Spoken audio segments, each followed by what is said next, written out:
Hey folks, Troy Dooley, MLM Help Desk. We've been a little lax on videos just because we have been all over the place. We were at Stuart Johnson's Video Plus University and the Top 100 Network Marketing Dinner. Phenomenal. It was a great time over there. Got to hang out with some of the great C-level executives and founders. Phenomenal time.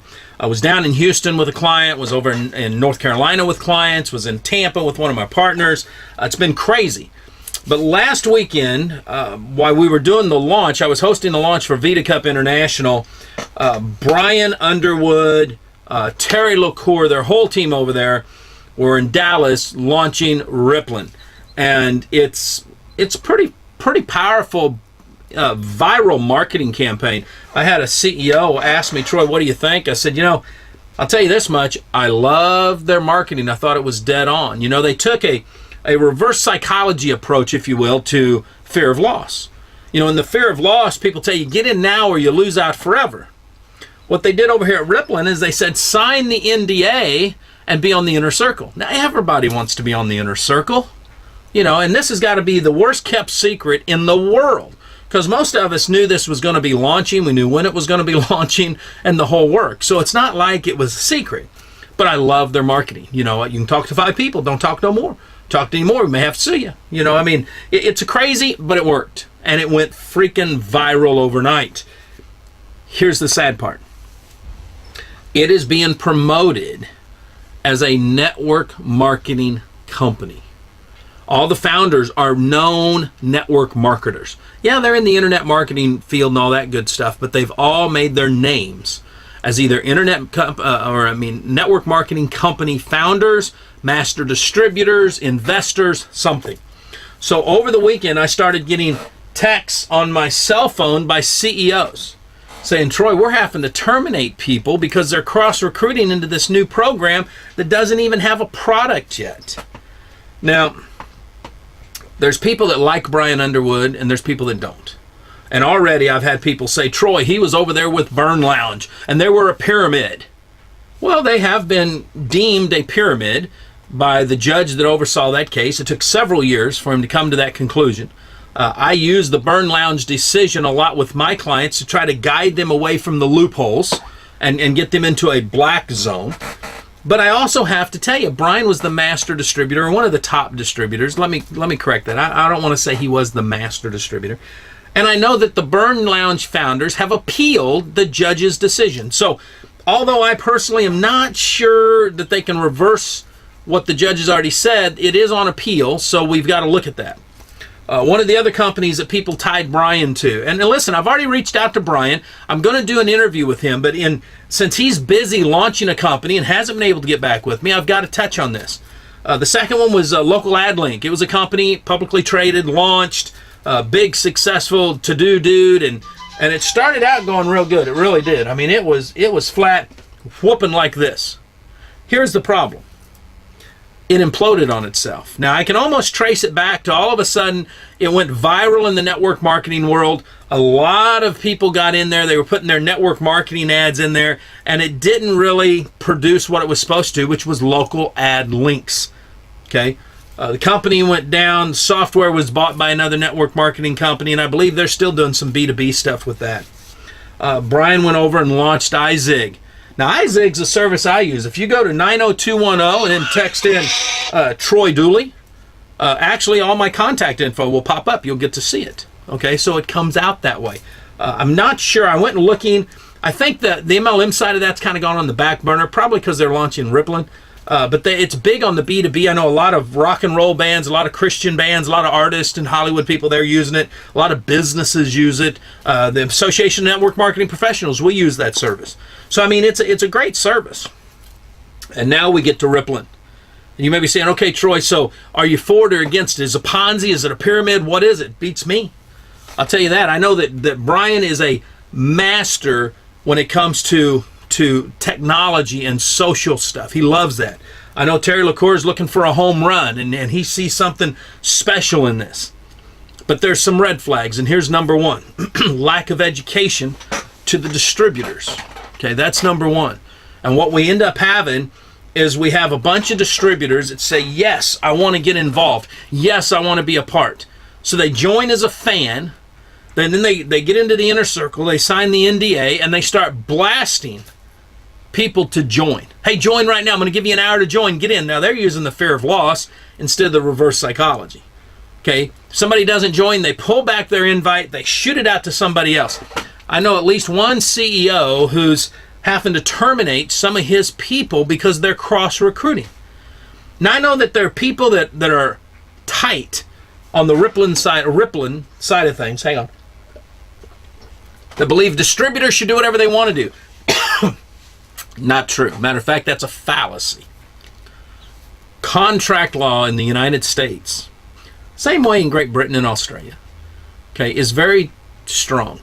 If you enter into an agreement with another party, you're bound by that agreement until which time the agreement's up or you resign. Simple as that. So when you sign a policy and procedure, you say, yes, I'm going to join your company. Yes, I'm going to build it. Yes, I will not promote a competing business opportunity, a competing network marketing company, a competing direct selling company, whatever it's called. That means that you can't promote RippLn to your downline, to all your friends, all your family. Now, if they're your front line, if they're people that you personally sponsored, there's some case law on that where you can talk to them. But we're seeing this go way beyond that. People are talking to their upline. They're going 3 or 4 levels into their downline. And since I haven't been able to find the policies and procedures over at RippLn, I'm not sure yet if they talk about don't raid the companies, don't go after the other LOSs. Okay, that's important. So education, how to promote correctly so that you don't get terminated by your primary company is very important. Okay, and that's one of the red flags that I see. Joel Comm, who put together Joel Comm is a phenomenal social media, internet, or intra-entrepreneur, internet entrepreneur, whatever you want to call it. Great guy. I subscribe to a lot of his stuff. And he's written a pretty good review. We're going to put this up over on the blog post because I think it's warranted that people see this. And he came to a conclusion. Here's his conclusions. Number 1, as for the actual application that will be released for various platforms, I have no idea as to the value or the quality because we haven't seen it. I agree with Joel on that, but I also know Brian Underwood, and everything that I've seen him do in the past, it always, the quality of the service, the quality of the product, if you will, has always been solid. I just think that this wild flash mob, crowdfunding, viral approach can be damaging to people, okay, because of a lack of education. You know, company owners, entrepreneurs, marketers especially, they're all excited about growing their business, and they never think, hey man, what happens if we hit a freaking home run on this thing and this thing goes viral? What do we do then? Well, guess what? It's too little too late. Now listen, and I want you to understand this. I know because I've already been told, Troy, we have great legal counsel. We're legit. You know, I think every company out there that's been called a pyramid or a Ponzi by the regulators that have gotten their hands smacked have told me the same thing. And I think what happens is we look for loopholes. So we go out and we find legal counsel. We tell legal counsel what we're doing, and legal counsels get paid to do a phenomenal job. That's to defend the company. I don't have a problem with that. That's what they get paid to do. But we got to be careful in some stuff. All these guys all of a sudden that want to try these new comp plans, these new structures, just be cautious, you know, is what I'm going to say. And right now I think there's some holes in this one because there's no product. Everybody's getting excited. Now once we see how it's going to work, that's one thing. And there's some rumors out there. I'm going to talk about them in a minute. Second thing Joel says is a network marketing plan designed to create buzz before the release of the app. If the owners can get enough people talking about it and anticipating the app, they will have a hit on their hands. Whether or not the hit has legs will be determined by the actual value of the app. Great point that he brings up there. As a matter of fact, Apple has some stringent guidelines, not only for getting your app in the App Store, for keeping it there. Now, I'm not sure if these guys are planning on even marketing their apps through Android or Apple. They may just have people download and pass it around, and you can, and it all works that way too. It's kind of, I look at it kind of maybe as a competitor to Solivay. Solivay's got that social media app on the backside, so maybe it's a little bit of competition there is what it is. I mean, and like I said, I've got just as much as information about it as everybody else. I'm looking forward to an interview with Brian, which will clear up some of this, but we could not wait because there's so much stuff. We've had over 2,000 emails now of people saying, we want to know more about it. What do you think? So I wanted to get something out there. Third thing that Joel says is, what have I got to lose? Your attitude. If it sucks, you're going to get pissed off. If it doesn't boom and you don't make any money, you're going to get pissed off. If everybody's a fan and nobody's willing to pay the upgrade to become a coach or a player or a global player or any of that, then it's for null, nothing. Okay, and that's one of my red flags that I see. And like I said, I'm going to be talking to Brian about this, but my understanding is the app is free.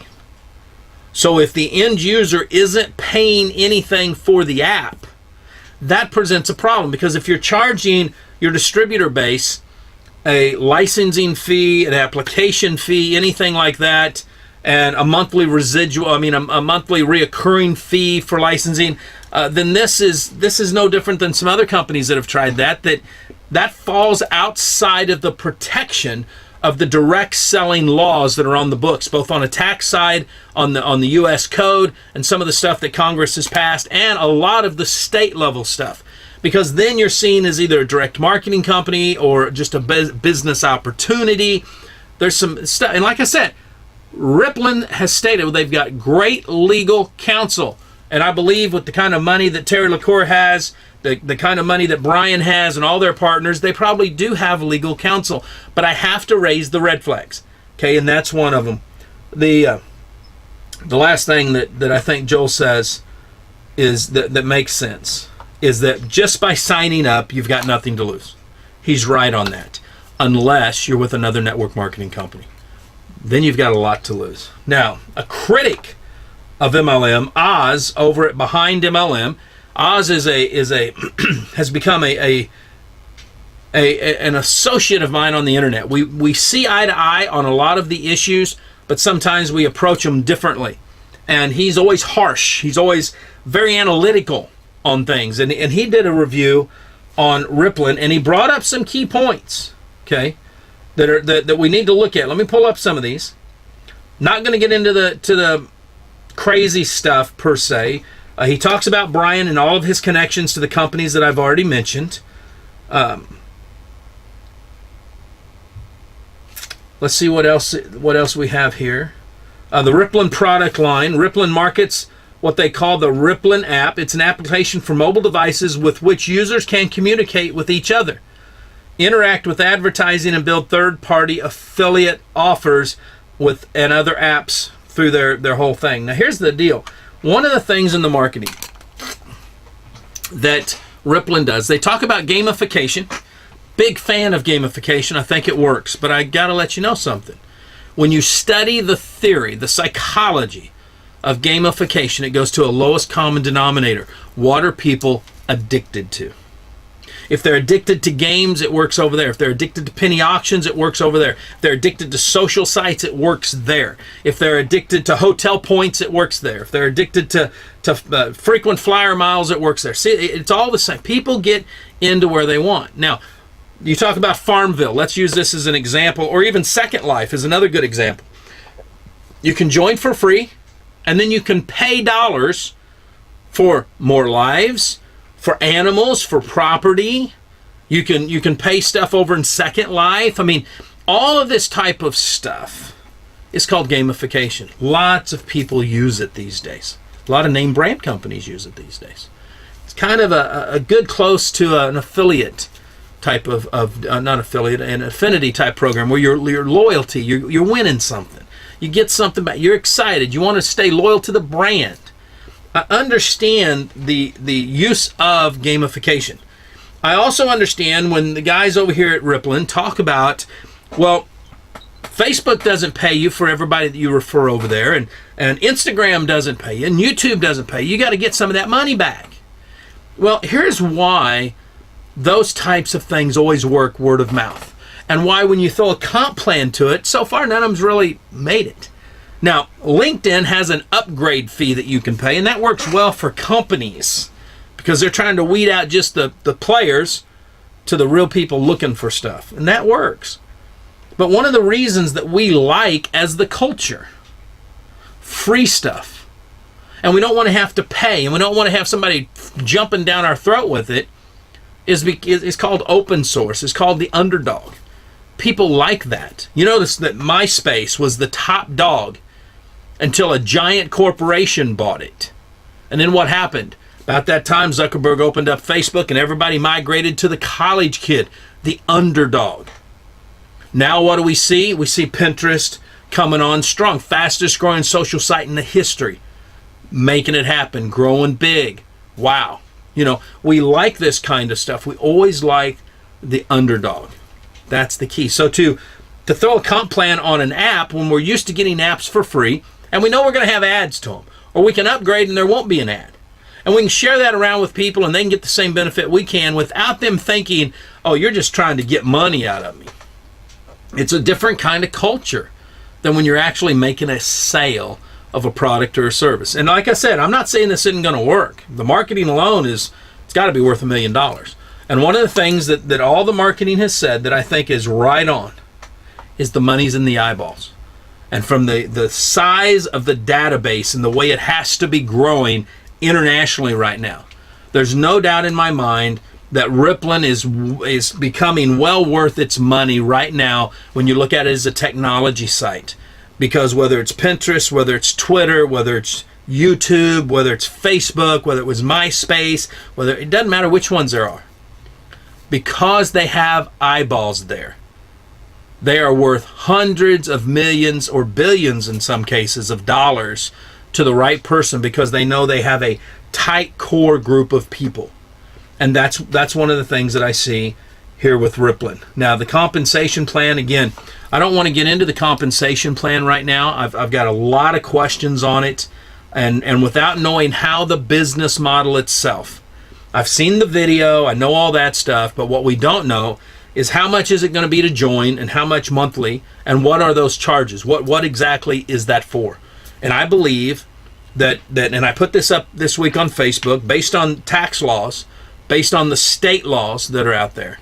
It's very clear what a direct sales company, and that is an industry code, what that is compared to maybe a direct marketing or an affiliate company. And I think that's going to be the question. Just because we have a multi-level compensation structure doesn't mean we're protected by direct selling laws.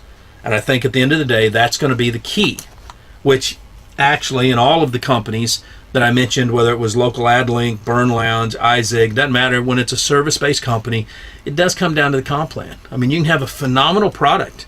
And like I said, there is no doubt in my mind when this app launches, based on the amount of money that I've already listened and heard people have invested in this, there's no doubt it's going to be a kick-butt app. It will be top-notch.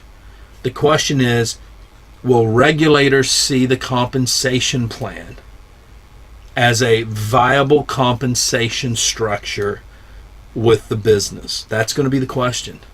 So I want you to take away this from this video. Number one, if you're joining RippLn, congratulations, but be cautious on how you're promoting it to others. If you're already in a direct selling company, then I'm going to caution you, if you don't want to be terminated, don't be sending RippLn through your downline. I know that a lot of you are going to say, well, Troy, we already know that there's certain courts have said we can put anything we want on Facebook. That's great. Here's what's going to happen. You still got to defend that against the company. So if they terminate you because you put something up on Facebook, yesterday you had something up there about Tupperware, and today you have something about RippLn, and then they terminate you from Tupperware, guess what's going to happen? You're going to have to come up with money to fight it. Okay, that's going to be the kicker. And it's a gray area. I understand that with the internet. It's not a gray area in the contract that you signed. So please be careful. You know, like I said, we're still going to reach out to Brian. I think it'll be a great interview. It'll clear up a lot of the gray area that people have. And I think I'll put up an article that I wrote not too long ago about loopholes, because this is a year this is going to be a defining year in direct selling. And this is going to be a year where clarity is going to come out on what is a legitimate, viable direct selling company, and I think what is going to be a viable direct marketing company. And then it's also going to clarify what's a pyramid and a Ponzi, because those are areas that we all sit back and scratch our head on every day, wondering, have I joined the right thing, you know, or what? And the other thing that I want to leave you with is, just because the penny looks shiny Just because you got this new coin doesn't mean that it's solid gold. Just because the grass is greener on the other side doesn't mean it's any less hard to mow. Or, as we say it in the South, can't ride two horses with one ass. So you're going to have to figure out what you're going to build, and you're going to have to go do it. So just be making sure that you make the right choice. Live life like it's an epic adventure. Stay dangerous, stay strong, and if you're in network marketing, act like it.